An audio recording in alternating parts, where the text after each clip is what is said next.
Welcome, Dr. Joan T here.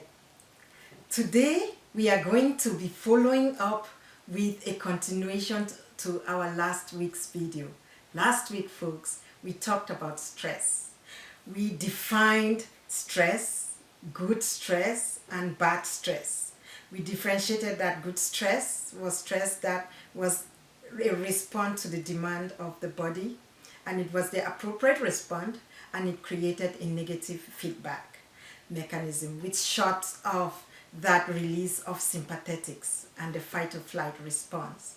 Now, we talked also about bad stress, which was that stress which occurred without necessarily a feedback mechanism to counteract the stress release hormones. Okay, so in bad stress, there was a persistence, and we refer to that as maladaptive stress. That means there is a reduction in coping.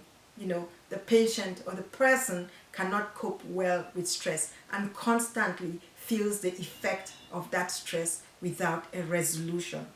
Now, so what we want to do today is a continuation of that stress tip.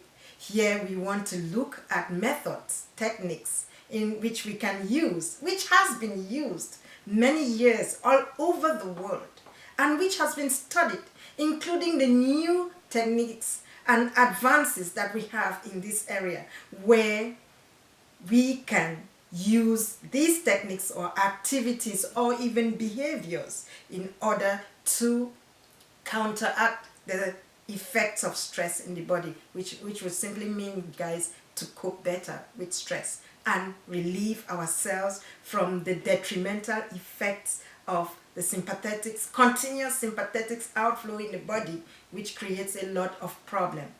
Now, at this point, I would say that when we described the stress effects, we talked about the fight or flight response, right? We want to talk now about another state in which the body is. And it is, most of the time, the body is in this state. It is called the parasympathetics. Here, it is the rest and digest state, okay? This is normally where we humans are supposed to be. And I think most animals as well, if you come to think about it, right? It is a rest and digest state. Now, when there is a demand, then there is an overriding of that parasympathetic. There is an increased sympathetic release to meet that demand. And once that demand is being met, or the plan of it being put into place, then there is a negative feedback that then shuts down the sympathetic effects. Let me bring up these parasympathetics again. Now, parasympathetic is the rest and digest, as I just said. Other types of hormones are being released in this state. You get serotonin, you got a release of certain hormones that then allow the body to function normally. There is digestion, as it suggests, right? In the other case, there was really reduced blood flow to the gut, and so reduced digestion. Anyway, there is a resting state. Now, during the day, people, there would be fluctuations of these states. We will be mostly in the parasympathetic state, but then something comes up, or you get an email or what have you, and it demands some response from you, some activity. So now there will be the overriding of the parasympathetics by the sympathetics to meet that demand. And the work would be done, or the plan of it being done would be put in place, and that would create a negative feedback, and then you will come back to rest. Maladaptive stress, though, and this is what we want to focus on today, right?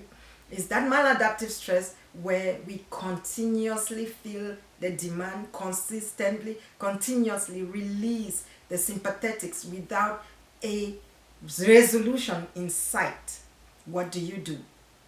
Certain cases are maladaptive in the sense that some people are not able to resolve or see a resolution in sight. Maybe some other people in the same state, in the same state, would think and feel that there is a positive response out there, and they will go for it. And their own response in the body, there would be a negative feedback for them, and they would shut off the stress mechanism It's just who we are. There are some people who are optimists, as you know, and they always think positive. And there are also those people who are pessimists and they think negatively. But there is also a mixed match, a mix of people who are sometimes positive, sometimes all of these varieties is the beauty of humans. Anyway, there are techniques, activities that stimulate the parasympathetics or activate the parasympathetic to take override over the sympathetics. And these are the mechanisms, therefore, that are going to be put in place, are needed to be put into place in order for somebody who is not coping well with stress to be relieved from that stressful effect. This is what this video is going to be about, guys. Techniques, activities around the world, years long old techniques, and even the today's new techniques. Where are they practiced? How? What are they? We're going to delve into all of that. Now, one little thing I'm going to add here is that per Dr. Joe Dispenza, which I adore reading his work, he talks about how you think and feel creates your outer world. How you think and feel creates your outer world. What you think, your thoughts create chemistry in your body. We're going to delve into that, people. How does your thought create chemistry in your body, and what kind of chemistry?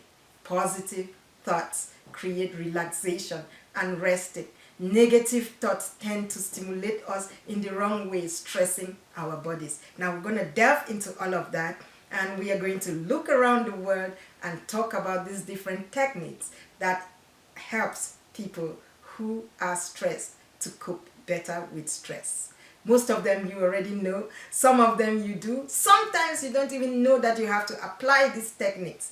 People have been using these things all over the world and not even realized that studies have not looked at the physiology behind it, but have known, intuitively that these things will help in driving down stress. So folks, if you have not yet subscribed, please do. What are you waiting for?